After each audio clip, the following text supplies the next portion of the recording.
Welcome to a fantastic episode of the Fantastic Mr. Podcast. Zach Briggs here, Justin Strange, Jake Kramers. How's it going, guys? Hey, Hey. So today we're going to be talking about the technology we see in movies, whether it's a prominent central focus of the film or just something we noticed in the background. I feel like when I see movies, technology is always at the forefront of my mind. But I think movies with AI are my most recent big fascination. So talking movies like Her and Upgrade, there's a number of others, but those are the two that stand out to me. I guess let's open it up to what you guys think when it comes to technology in movies. And it's such a broad question, but Yeah. I mean, when it comes down to it, Justin, what do you think when you hear technology in film these days, especially? a movie that doesn't come to mind, but what I think of first is like Black Mirror. If y'all have seen Black Mirror, the TV show, it's all about how technology is like, it screws us Dangerous over. Yeah, technology. very dangerous. A lot of it's dangerous, and it's like technology that we don't have. Like yeah, they have phones, but they also have these little contacts you can put in your eyes that you can see. You can rewind and look at your past memories and stuff like that. And I just watched an episode with Aaron Paul, and with Josh Hartnett actually, which is crazy. He's just like popped back up on the scene. Anyway, sorry. With Aaron Paul and Josh Hartnett, where they're astronauts and they work in a space station, but they have these replica robots that live in their home.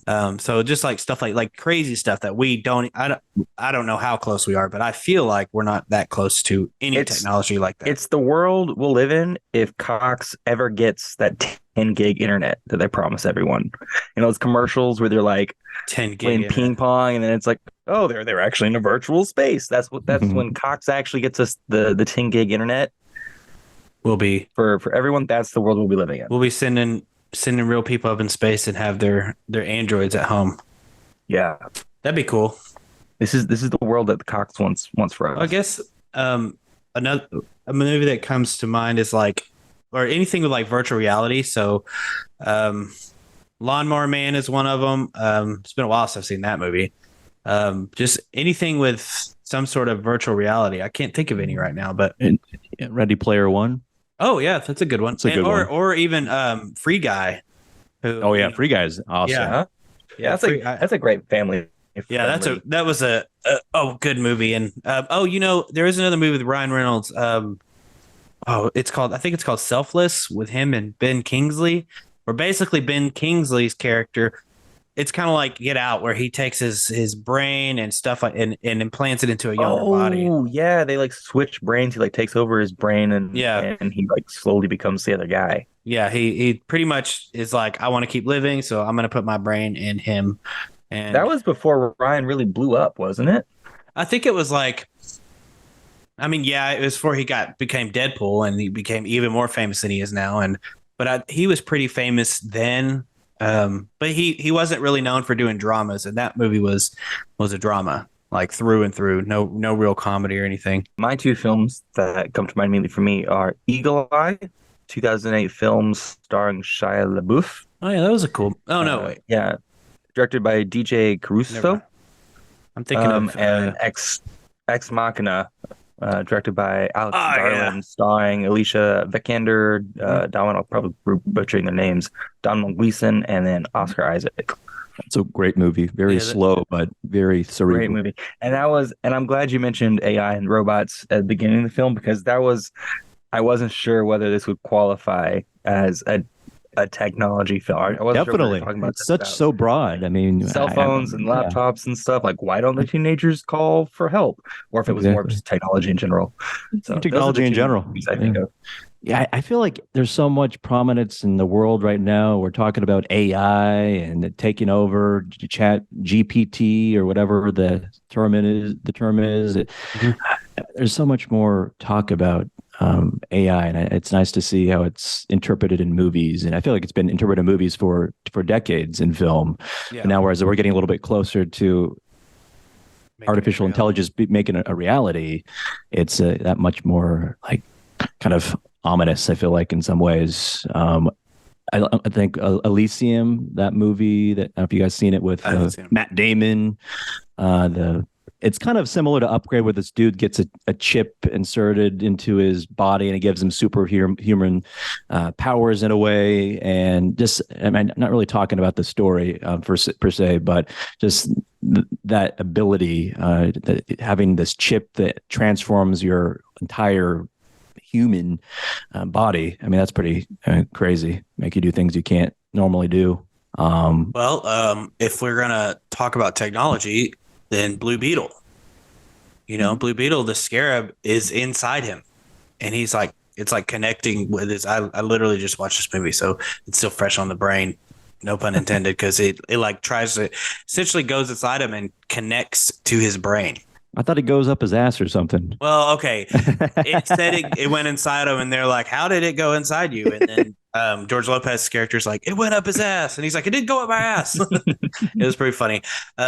But yeah, like, I mean, that's alien technology though, and always, and it seems like always, alien technology is so much better than our technology. They're always like centuries ahead of us as far as technologies go, it seems like. And like, I really want to create a movie or write a movie or see a movie where we go to an alien planet and we're just better than them. Like, why is it they always have the better like even like Transformers, all right? Like their whole planet is technology basically, and it's just like, and then they come to Earth and they can take over technology.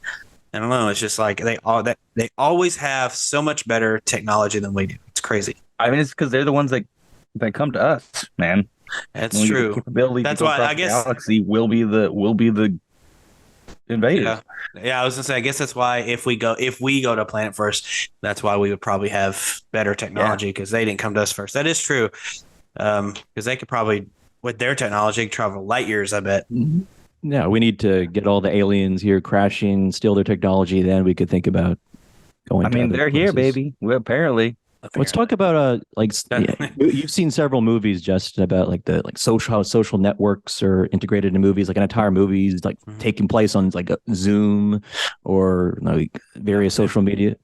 There's one movie that is like a horror flick. It's like a British film. I forgot what it's called, but it's all over like some type of video conferencing. I found a list.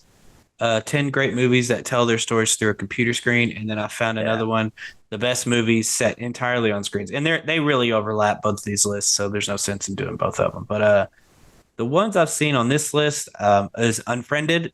I saw that in theaters. It's really cool to see these movies in theaters, because like right now, we're on Zoom, and this is what the movie is, right? Especially Unfriended, they're all on a different screen, or they're all in different houses.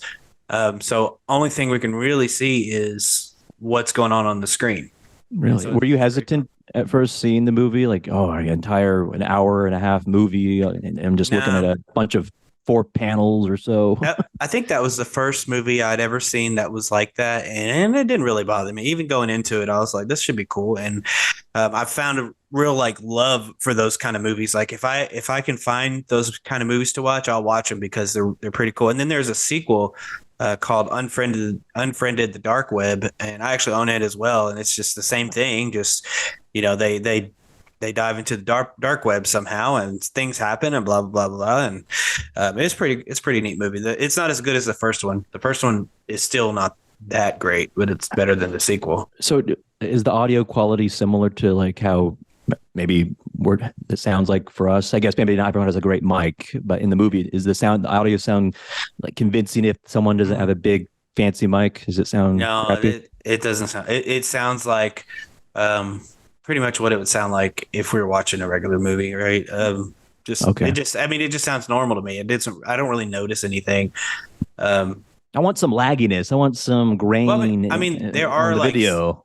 There are scenes where the video scrambles, but that's because there's a demon in there, and they're screwing. Yes, he's for jump scare. A demon causes technological issues, I guess. Cool. Yeah, dude, they do it all the time. It's like turning off the lights, The ghost in the code. Yeah, that's just they screw everything up. Man, a really good one, and this might be on your list or not. A really interesting movie that heavily uses that kind of concept is Spree with Joe Keery. That's on your it's on your list. Yeah, Cool. they call it a.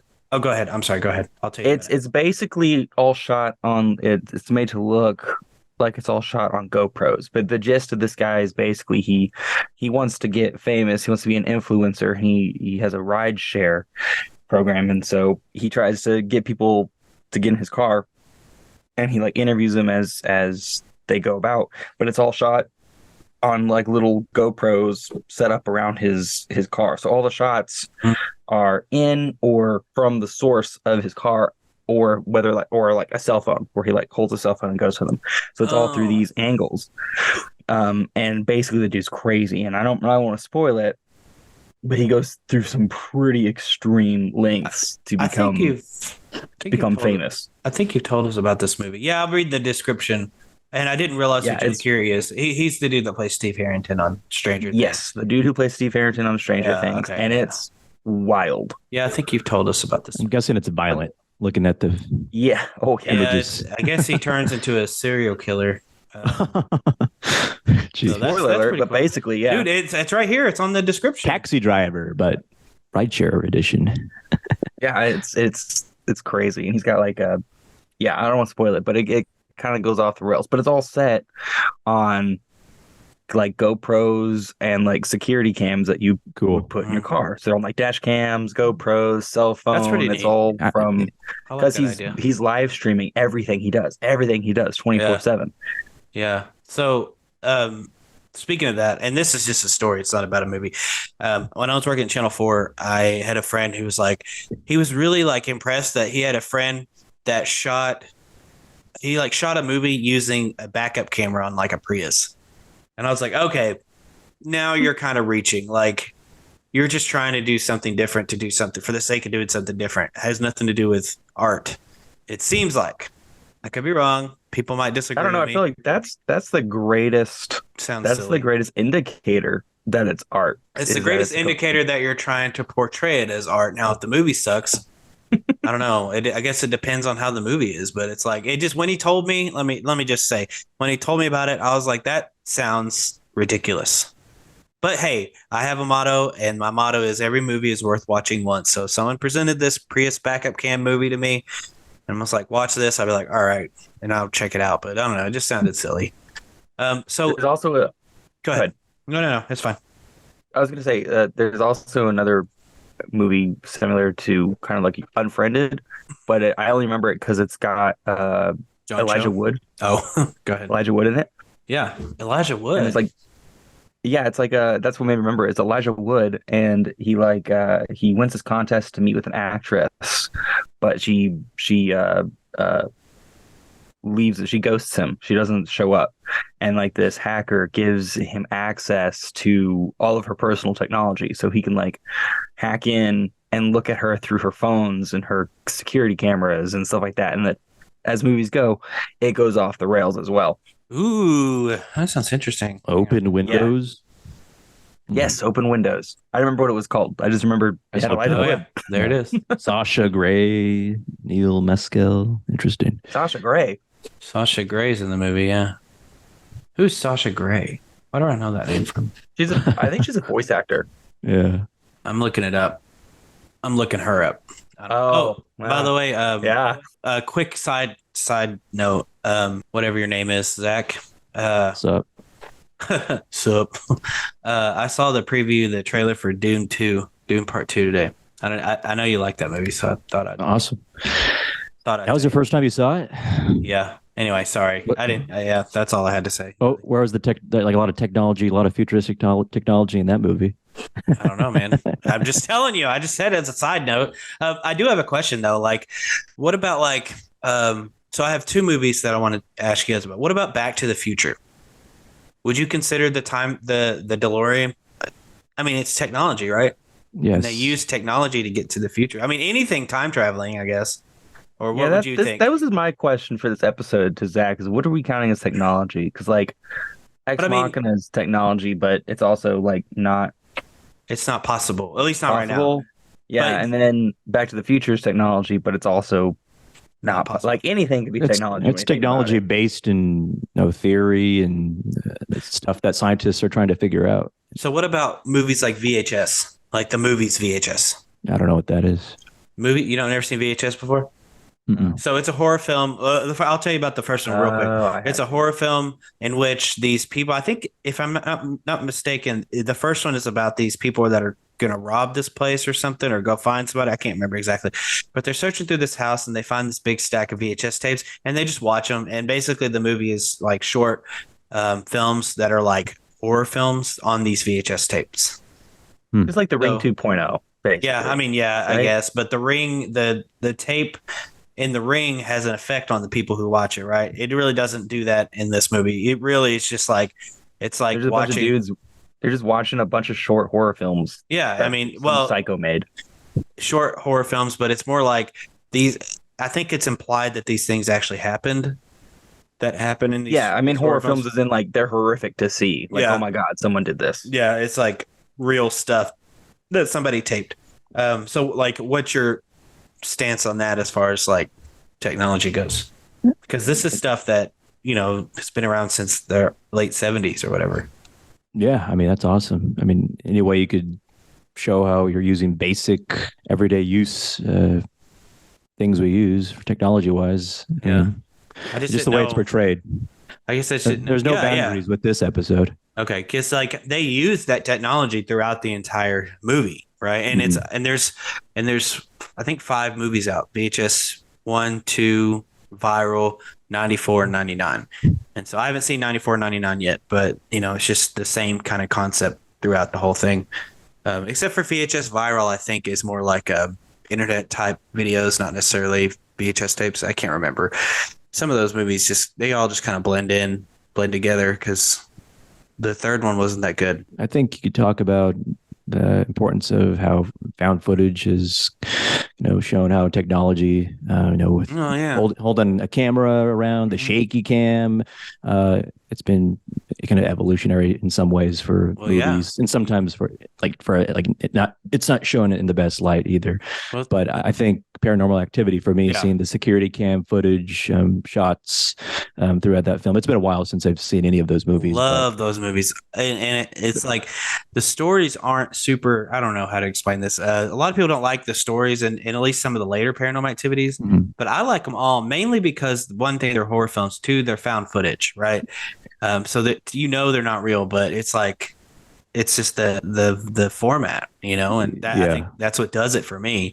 Is like this guy, the first one is about this guy who just is recording everything because they started hearing noises and blah blah blah blah. So he's recording everything to make sure to see if he sees anything. And basically the whole film is through this guy's camera. Yeah, I like movies that rely on technology as the basis, because like it is interesting with every advance of technology, we get movies that would not have been made without that invention. Like the big thing right now for a lot of movies or television shows like Black Mirror things are the emergence of AI and robotics and material like that. Yeah. They're able to incorporate them in a more in a more naturalistic way as opposed to just science fiction. They're moving closer from science fiction to just science. And I like that as new technology is invented and incorporated into society, movies start incorporating them to create these very interesting stories. That wouldn't have either would not have been interesting or would not have been paid attention to without the emergence and popularity of that. Well, the other day I was talking to my students and they mentioned that they're like, how can they make these movies about something they know nothing about? And then she was implying that they have to know something that this has to be happening for people to understand it and know how to, like, the one movie they brought up was They Cloned Tyrone, which I haven't seen, but it's a movie about people who are getting cloned, kind of like Get Out, except with clones. And they're like, how do they make movies with things they don't know anything about? I'm like, well, either they're guessing, they're making this science up, which is very possible that they make the science up and make it sound good. Or somehow or another, the directors talked to somebody who's cloned something and said, this is how we do it, which, screenwriters and stuff do that. They'll call people up and they'll go do research before they write the screenplay and be like, hey, I need to know exactly how you did this. And so they'll go in and watch them do it or listen to them explain it. And then they'll be like, okay, great. And put it in their screenplay. It makes it sound legit. Yeah, or they take that and extrapolate it to take it to its farthest extent. So, like, obviously, I mean, at least not publicly admitted, no human has been cloned, as far as the general public knows. Yeah. That's illegal. I'm sure it's happening, but I mean, we don't know about right? it. but like we've definitely cloned animals, and so a screenwriter can go and say, okay, how do you clone a sheep? How do you clone a chicken? Like, what do you do? And you can extrapolate, like, oh, that's what they do for an animal. Well, this process is probably really similar for a human. Yeah. Thanks to cell phones. Like, oh, we see where technology is going. We see where AI is going. Like, let's extrapolate. What makes sense in the future if it continues to go in the direction that it's going? I feel like movies about AI always have this negative undertone. It's about the dangers if it gets too far, it's too autonomous, it learns too much. I guess that's one of the messages that it seems like it's driven in every movie I've seen about artificial intelligence. Yeah. I guess you kind of need that conflict to make it somewhat interesting. It can't just be everything's working well. Like, where's the point where I'm waiting for something to happen. Well, you know what's interesting? It's not supposed to be normal yet. Yeah. What's interesting is especially with like AI and technology, some writers can do some really great predictions. Like, for instance, I find it very ironic. We're talking about AI and technology for Hollywood now when there is the WGA is on a writer's strike over that exact same purpose. Like, they're striking, and this is not the only reason, but a significant portion of this, a not insignificant portion of this, is the fact that Hollywood producers want to use AI to write scripts for them, to write for them. Yeah, they want to scan actors and actresses and get voice recordings from them and scan their likeness, scan their voice, create stories with their likeness and not pay the actor themselves. Like, that's a very real thing that's happening right now as we speak. And there's a movie from 2013 called The Congress, in which Robin White, she's the actress that plays Princess Buttercup. For all of you who are familiar with Princess Bride, she plays Princess Buttercup from The Princess Bride, but she plays a fictional version of herself where she's kind of down and out of work, and she gets offered to be the first actress to be digitally recreated, and she has to sign all of her rights away and stuff like that. And it goes in a completely kind of different direction. It's very interesting. It incorporates live action and very trippy 2D animation. All I have to say is the premise of that movie is what's literally what they're trying to force today. At least in the movie, it was an offer. Like, they offered and paid her for it. They're literally trying to bring actors and actresses in and scan them or use material that they've already scanned for previous VFX. Like, they're trying to use it in perpetuity without paying these people. That's crazy. Like, it's happening. Yeah, for Obi-Wan, the series, James Earl Jones didn't read one line of dialogue. Yeah, but he was paid for his.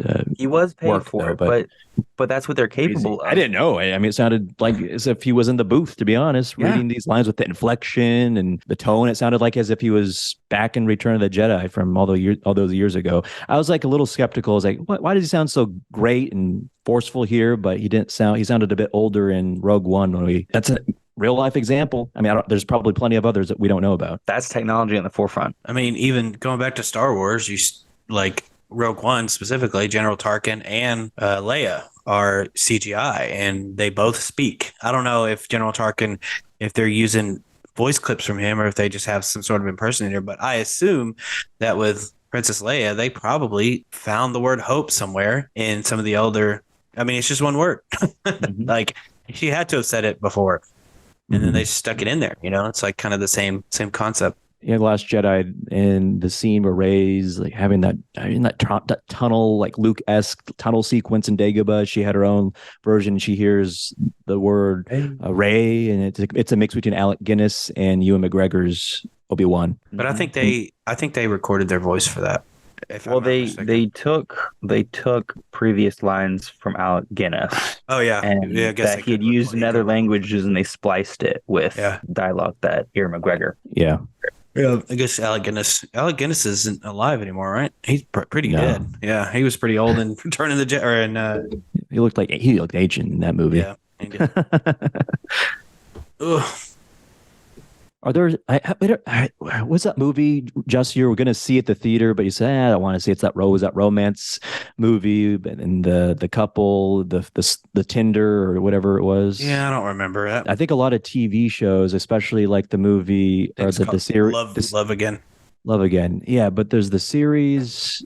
It's got Celine Dion in it. Gross. The series about the serial killer, and he's like maniacal and charming all at the same time. I noticed just TV series like that and others in general, they tend to have like the pop up of the text bubbles and everything. So we get to see what they're texting without having to show the phone, which is kind of cool. Yeah. The first production I saw with that was actually Sherlock with Benedict Cumberbatch. Oh. And that was the first time, which if you haven't seen that series, it's incredible. The production for that is immaculate. That was the first time that I saw them using that in television, which I thought was a genius, because that really solves a problem that is not very cinematic. How do you have a text conversation with someone without it looking like a boring pile of crap?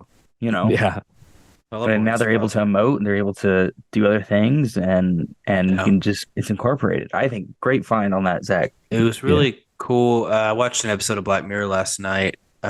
Isn't John Hamm in one of the episodes? Yeah, he's in one of the older episodes. That was pretty good. There was an episode where the phone rang, and it wasn't like text message. It was the phone was ringing, and they just on the screen they just put the iPhone. Like if you've ever seen someone call an iPhone, they put that screen up on there so you could see who was calling without having to look at the phone. Does that make sense? It was pretty neat. I was like, that's like, it was weird, but it was kind of cool at the same time, because it was literally like, it was almost looked like a picture of just that screen on the phone or on the screen, and then it went off when they ignored the phone call. Like it was kind of neat, because we're getting used to seeing the text bubbles and stuff now.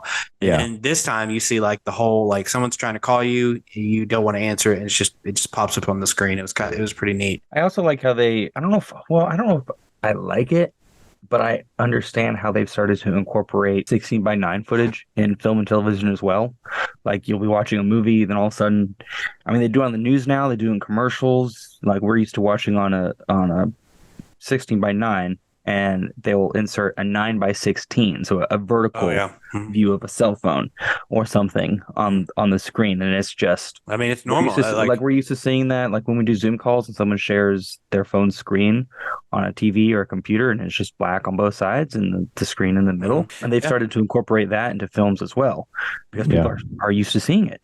Well, like documentaries especially, they'll like cell phone pictures and stuff they'll throw up on the screen. And like even when I was working for the news, like if I did that, like my boss would be like, okay, but you need to don't just do he didn't like it when you did the black behind it, just straight back. So I'd have to it's like zoom in and then Gaussian blur. Yeah. Gaussian blur. Yeah. It's not called Gaussian blur anymore. I forget what it's called now. What is it called now? It's not Gaussian blur. I think they changed it. I just updated Premiere. It's still Gaussian blur. I'm almost positive one time I tried it and they're like, we're getting rid of this. I'm like, okay, great.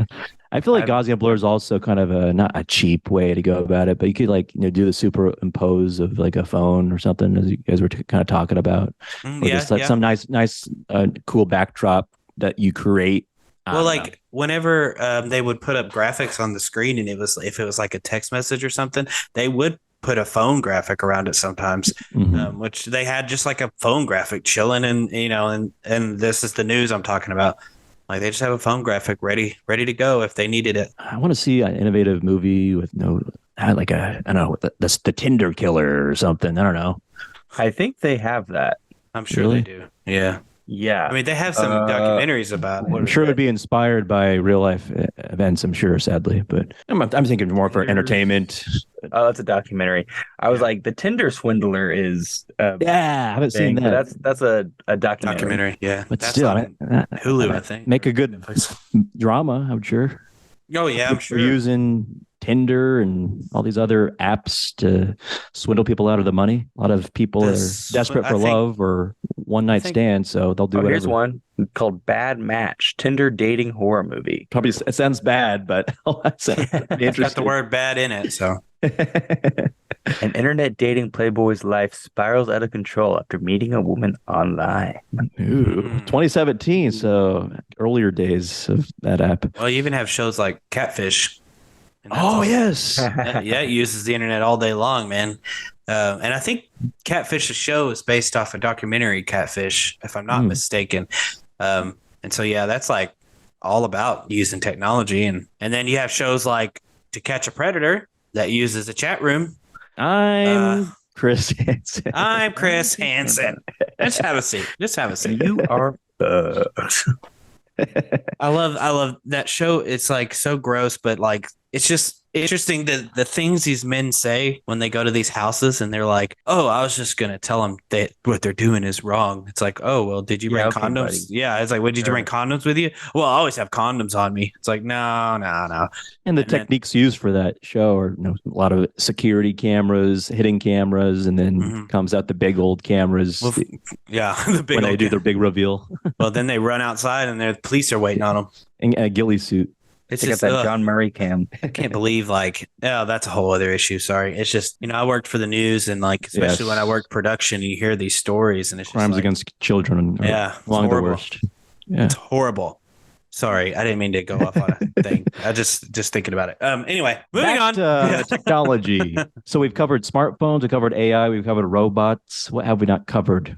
We dabbled on time travel. How about movies where they're not you're just watching a movie from the early 2000s, and it's the days before smartphones were even a thing, and you're seeing the advent of ooh, cool big computers. I mean, I just felt like as a kid, that was normal. Nothing was out of the norm. There was really nothing that stood out with technology. I felt like, at least for the movies I watched. Yeah. Maybe I was watching a lot of cartoons to begin with, like Batman and all this other stuff. So I was more inspired, well, that's a cool looking gadget, but there was nothing that was at the time, wow, that's technology that's being created right now. Maybe there was. You're older than me, Justin. Back in the 80s, 90s, was there something that was being invented I didn't live in the 80s. I didn't live in the 80s for that long.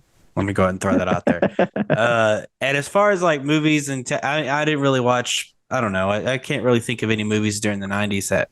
The only thing I think of is you got mail. There you go. Yeah, it's AOL. Yeah, yeah. That's a big one. Yeah, that is a good one. That's a good. That's a good movie too. But speaking of cartoons, Zach, made me think of this other cartoon I used to watch all the time, and I think it's a Steven Spielberg cartoon called Freakazoid, and essentially it's this nerdy kid who somehow taps into the internet to where he gets sucked into the internet and then turns into a superhero. Freakazoid. Yeah, and I really liked that show. It was I remember that. I'm looking at the guy now. I remember that dude. Pretty sure I have it on DVD. He looks kind of crazy. Yeah, he is crazy. He's a freak. It's like The Mask, if he were blue in a cartoon. So he has the big old hair like Johnny Bravo in a way. Yeah, Freakazoid comes to mind because, the internet is what created Freakazoid. It's kind of weird. Okay, I guess you could argue then the 90s was a lot of the technology that was emphasized or shown in some way was the internet. Well, thinking about it now, and I'm going to mention a movie and a show. American Pie used webcams. Weren't you amazed back then when I watched that movie for the first time, for that episode that week? I was like, what? They had great non-laggy webcam footage. They did. They had this great internet that did not lag whatsoever. Back in the 90s, we still had dial-up. Here's something else than dial-up, though. Webcams were pretty cool. We had a webcam at my house, and so when I saw that on American Pie, it wasn't that big of a deal to me. What would you use a webcam for, though? Basically, to record ourselves. And that really didn't use it to chat with anybody. I think we might have done it once or twice, but it's basically recording ourselves doing stupid stuff. Yeah. But yeah, webcams were a thing. when I was a teenager, about the time when American Pie came out. So, but yeah, I do remember thinking like as an adult, like how is it that they're able to stream this so well in 1999? Like internet was getting better, but it wasn't that good. And sometimes I think about that, like with like when sometimes they'll show like old timey videos or something on movies, and it's all like even like Searching, the movie Searching, which is a movie that uses computer screens. They'll show videos of the family when they were younger and happy and all this stuff, and it's like this perfect 16:9 video on Windows XP. And I'm like, okay, we didn't have a lot of 16:9 then. I don't even think we had any when Windows XP came out. This is not accurate. This is like, this needs to be 4:3. It needs to be way grainier. It was way too clear. I'm like, because a lot of those movies that are shot in those, and I found a term for those kind of movies called screen life movies. Screen life. I've seen it a couple times, so I'll just call them screen life movies for now. But those movies, like, I forgot where I was going with this. What's the definition of screen life movies? Yeah. Wait, hang on. Train of thought's almost there. Yeah, I need to. Justin's almost. I think back on the tracks. screen life movies are like movies that utilize screens. Yeah. So Searching, Unfriended, and stuff like that. Like Searching uses like FaceTime, and it uses Skype, and Unfriended uses Skype and stuff like that. So they just like call them screen life movies. What's it going to take to get those type of movies more appealing to the mass audiences? Is it going to take a big director like, I don't know, Spielberg, or they won't? I don't think any director Nolan like that would touch that. I don't think they would touch that, but I could be wrong. I mean, they've made movies that are shot completely on iPhones. What is it? Was it Steven Soderbergh? Hang on, I think it's called. That's his name. Wow, that's cool. Hang on, Soderbergh. There's this movie called Unsane. Oh yeah, Steven Soderbergh. He made a movie called Unsane about a young woman is involuntarily committed to a mental institution where she's confronted by her greatest fear. But is it real? Product of her delusion. And the movie was shot, I believe, on an iPhone 7. It was shot in just 10 days. iPhone 7, yeah. The film was shot mostly on the iPhone 7 Plus used in 4K using the app Filmic Pro, which I've used before, though not entirely. So not the whole thing was shot on iPhone. I remember what I was going to say though. A lot of those movies that use screens mostly, like Unfriended and stuff, don't use the computers or the cameras on the computers, right? They just shoot it like normal and then just add the graphics around it. So like Searching, I don't know if y'all have seen Searching with John Cho. It's a really freaking good movie, and it's like a mystery detective type movie. It's so good, but like all of that is like shot on a camera, but then they add those other graphics and stuff around it in post. So a lot of those movies aren't really shot on the actual cameras that it seems like they're on. A lot of the footage that's shot, even for like if you watch a cell phone commercial, for instance, and you see like photos or video that's shot on the cell phone. Yeah, it's probably not shot on. A lot of those aren't even shot on the actual cell phone. Yeah, they shoot them on Reds, and then they apply a bunch of filters to make it look like a cell phone. It was shot on the cell phone. Well, same with sometimes they'll use like old VHS, camcorders, but a lot of times they won't. They'll just put it in 4:3 and add some sort of filter to it, make it look like it was shot on a old 90s camcorder, which those are pretty dope still. I think commercials are the worst offenders of not making what's on cell phones or TV screens convincing. Well, even CGI on commercials are not that good. Very true. I actually watching one who's at the movies today. I forgot what the commercial was about, but it was a Lion King thing. So, I think it was a car commercial because they were driving and they were singing Hakuna Matata, and then they have to stop abruptly because Pumbaa, Timon, and Simba are walking across the street. And I'm like, that doesn't even look like those, from the live action movie, not the cartoon, of course. But I was like, that doesn't even look like them. That's not even has anything to do with what we're talking about, though. So, Jake, did you mention Eye in the Sky or a different movie? Not Eye in the Sky. I mentioned Eagle Eye. Eagle Eye. What's that one about? Eagle Eye, starring Shia LaBeouf, is 2008. I would call it like an action thriller movie. And it basically follows this. He's kind of like this university dropout, like no prospects kind of guy who gets chosen by an AI for an assassination mission. Essentially, he has to go and he has to help assassinate blow up the majority of like Congress. Wow. Essentially, and it tracks him through everything. It tracks him through his cell phone, through the street cams, through the ATM machines. It blackmails him. It frames him. It does all this stuff because the AI determined that he's the only one possible to do this mission. And it's a really good movie. It stars Shia LaBeouf, Michelle and Michelle Monaghan, which I think is an incredibly underrated actress. Dude, she's so hot. She's incredible, and she doesn't get nearly as many roles as she should. Side note, she's also in another tech movie called Source Code with Jake Gyllenhaal. Oh my God, I was so going to mention that movie. I was so about to. I'll let you mention it. Oh, okay. I'll let you talk about it. Okay. But Eagle Eye basically is a fantastic movie where he's framed and blackmailed to like blow up Congress. Michelle Monaghan's character is also thrust in the same situation as he, and so they have to work together to try to stop the terrorist act that they're actively being forced into, and like stop this AI. It's really good. I wonder if he succeeds. I'll have to check. Well, I don't want to spoil anything, but if you haven't seen it, go see it. It's an incredibly underrated movie. Sounds intense. When you mentioned Eagle Eye, I immediately thought of Disturbia with Shia LaBeouf. Oh, yep. Yeah, that movie was pretty good. I saw it once, and that's all I needed to see it for. But it was actually not bad. The other movie he was talking about was Source Code, and that movie has Jake Gyllenhaal and Michelle Monaghan in it. And I don't care for Jake Gyllenhaal, but like the movies he's in always turn out to be good movies. But I'm like, man, I wish they would have cast somebody else besides Jake Gyllenhaal. But this movie's about I think it's this guy who is not dead, but he's like cut in half or something weird like that. But they're using they're basically connected to his brain, I think, so they can use it to stop a train from blowing up. They need to find a bomb is what it is. And so the whole thing is they keep having to redo the scenario until he can find the bomb. Yeah, basically he was like in a terrible like terrorist.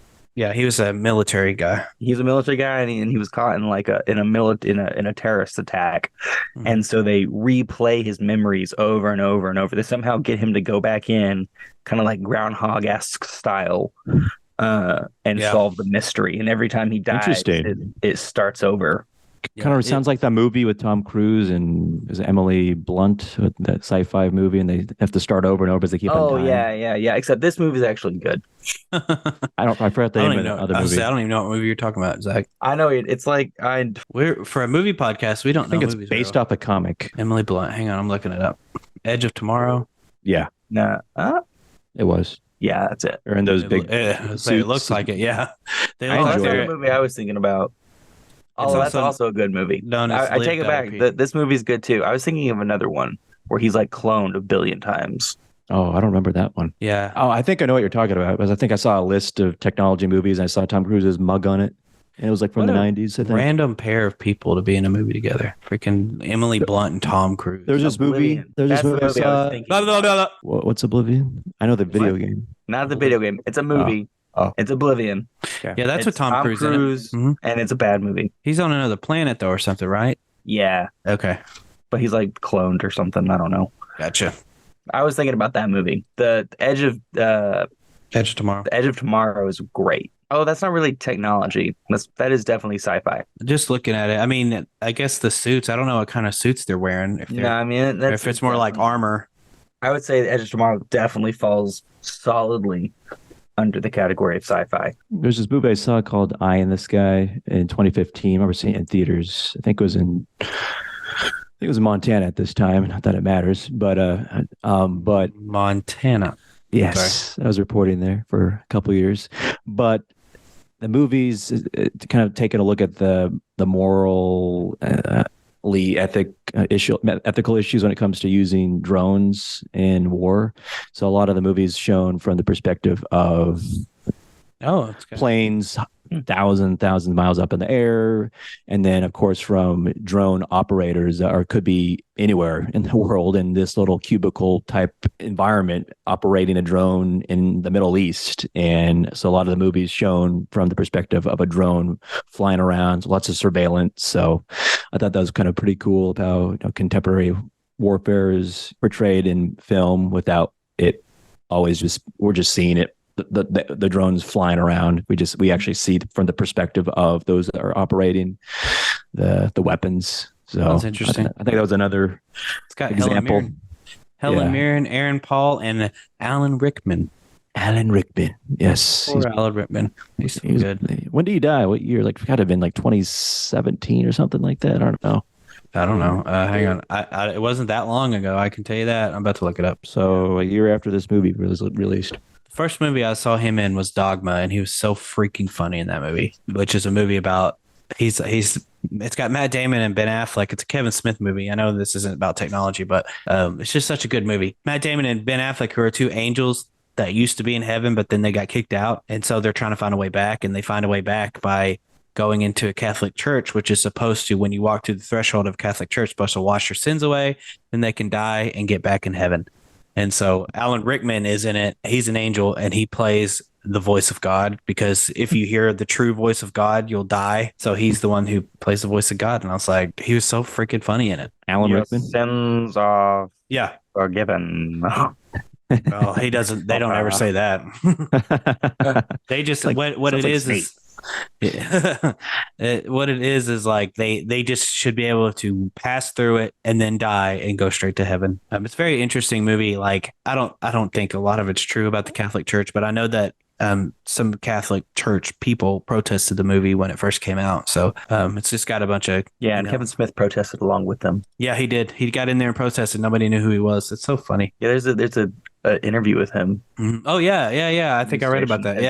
As if he's a protester. Yeah, that's so funny. What a funny thing to do. Because like at that time he wasn't that big. He had made a few movies, but like he wasn't that well known, so he could do stuff like that. Now, if he tried to do that, it'd be like, Kevin Smith, what are you doing here? How about movies with like the absence of technology? I think of Harry Potter, and I know the movies started out in the 90s, or the first one did, but later on, not even when they're back in England or the UK, do we see any like the first movie started paramount technology. I mean, I'm talking about like smartphones, their tablets, just basic tablets. We don't see any of that. I don't care if we're talking about Harry Potter world, but just in the real life sequences, you don't see Dudley like browser like distracted on a phone, or even just using modern technology. I mean, why is it not existent?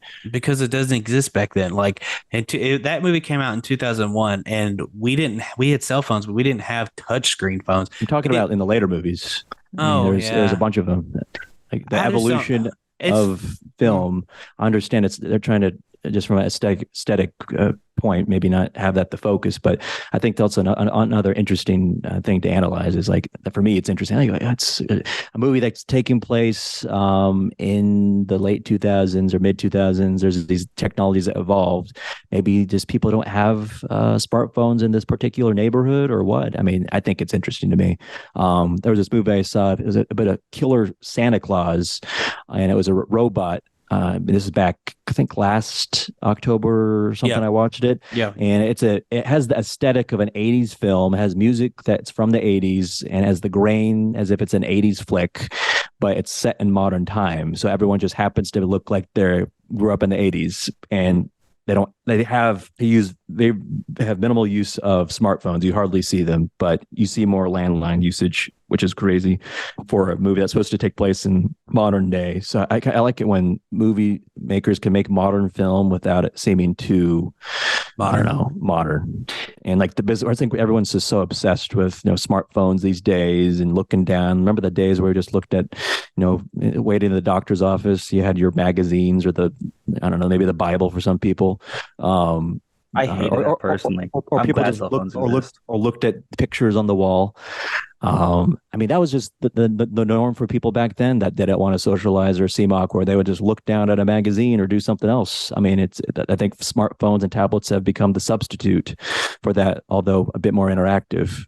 But when it comes to film, and you see, the emphasis not on smartphones when people are just walking around, I kind of appreciate that. I guess it just shows my slight bias on the over reliance and humanity when it comes to this technology, but we can't avoid it in some of the work life we do. When I was watching Black Mirror, there was an episode last night I was watching. It was really weird. They had these watches that, like, if there's an emergency up in the space station, they had to get in this like chair. It's kind of like, I don't know if y'all seen the movie Surrogate with Bruce Willis. Yeah, but it's kind of the same, where they get in this chair and then the chair puts them to sleep, and then they wake up. The robot version, the Android version of them, and then they wake up in the space station, and then they go do their thing. Yeah. So they have it's not very techy, this episode, even though it just came out. But then, like, in the middle of the night, the phone rings, and it's a landline that's like in the foyer of their house. So he has to get up out of his bed and go into the front of the house and then answer the phone. And I was like, what the hell? I was like, why do they have that phone? And I thought maybe it was because, like, the whole program, the space program they were doing, maybe that's why they had it. Like, they're like, this is the only way we'll contact you on the phone. Because I didn't see a cell phone in their hand. I also didn't know it was in present time. I thought in this episode, like, one guy was from like the 60s and the other guy was from present times. It was really weird because of the way they dressed, and then they went to see a movie. Yep. In like an old movie theater. It wasn't a new movie theater. So I was like, oh, this guy must be like, it was really cool because I was like, this guy must be from the 60s and this guy must be from present time somehow or another. And they're going to explain, no, they're both from present time and present day. And it was just super into the aesthetic. Yeah, I mean, and it was just like his story was in that, because, like, even, okay, I'm going to spoil this a little bit. This episode, is that okay with you guys? Plug your ears, listeners, if you don't want to be spoiled. So, Black Mirror spoilers coming up. So, like, what happens is these two guys, they live in different parts of the country, but they work together in this space station. So, but it's their androids that live in the different parts of the country. And, like, one guy played by Josh Hartnett, it seems like he lives in the 60s because his family, like, there's some hippies that come in. They even call them hippies. And this is why it's one of the Culkin brothers. It was Kieran Culkin, I think. I like that guy. It was the other Culkin brother. What is his name? Macaulay. No, the other Culkin brother. There's more than one. No, I don't know. That's Kevin McAllister you're thinking of. Imagine being the less popular. Well, like, Culkin. It's just Culkin. And I'm almost positive there is another freaking Culkin. Anyway, it was him. I looked at him and I was like, man, that guy looks like Macaulay Culkin. So I looked him up, and sure enough, it was one of them. Let's see. I'm about to find out which Culkin brother this was because it's going to bug me. What happens is these hippies, one of them played by Rory Culkin. There he is. Golly. It took forever. Rory Culkin. I knew there was a third Culkin brother. They kill, or they knock the android Josh Hartnett out. And then he wakes up in space. He's like, holy crap. And he tries to go back to sleep, and he goes back to sleep, and he wakes back up. And then the hippie team kills his whole family and then kills the android. So he's just stuck in space. Wow. And so that's kind of what threw me off, was like the way that they dress, the aesthetic, but they were still in modern time from what I can understand. That's cool. Yeah, it was and like, I like, the whole time I'm thinking, oh, he's going to switch places with the guy, go kill the other guy. But that's not what happened. I'm not going to spoil the rest of it for you, but it actually turned out a lot better than, like, as far as the ending, a lot better than I anticipated. It was a lot of cool twists and stuff. Yeah. I like when movies or TV can kind of have that kind of contrast between a look that we're maybe more familiar with from a different era mixed with modern time. Yeah, and from what I could understand, or what I could see, was they lived in the same time period. Just the whole aesthetic and like the way the wife was, dressed, and the way her hair was, and I was like, they have to be in the 60s, but I don't think they were. It's still bugging me because I'm like, well, were they? I need to do some research. Cool. Anything? As we're wrapping up here, what would you like to see done in the future when it comes to technology and movies? Keep bringing me the these screen life movies. I'm totally off. I'm all for it. Like there's an episode of Modern Family that used it, and it was really funny because the whole time they're just looking for Haley. Like the whole thing is about looking for Haley, and it's all done on phone screens and iPad screens, computer screens. And so I'm just like I'm kind of a sucker for it. I looked up the 10 great movies that tell their stories through a computer screen, and so I might try to see if I can find these movies and watch them because I'm all about it, man. Number one is Searching. If y'all haven't seen Searching, you should watch it. I'd be down. Yeah, you talking about those type of movies makes me want to watch them. Well, I don't think I've seen one. funny story. It was movie night with me and my friends, and we were gonna watch. I picked Searching, and like the movie, all these movies always start with like the opening of a computer screen or whatever, like they're typing in their password and they're logging on and stuff. And my nephew, my friend's kid, was just like, let's watch something else. It's like, you little bitch. But his mom got onto him. She was like, Asher, will you stop? And then we kept watching it, and I was like, yeah, I wanted to try something different. I didn't know if you guys would like it. She's like, oh, I loved it. She's like, I was on the edge of my seat the whole time. I was like, good, because I really liked it. And I actually showed it to some of my students, and they really liked it. You think people love it because everyone's on screens these days, or people are zooming, and it's like normal. I think it's just like it's not super. Like there are several movies that use this, but like I think it's just not something people are like. I don't want to enthusiastic about being on Zoom for one. Yeah, and so like to them, it's like being on Zoom. You're just watching people be on Zoom or be on Skype or FaceTime or something like that. And so I don't know. We have enough of that.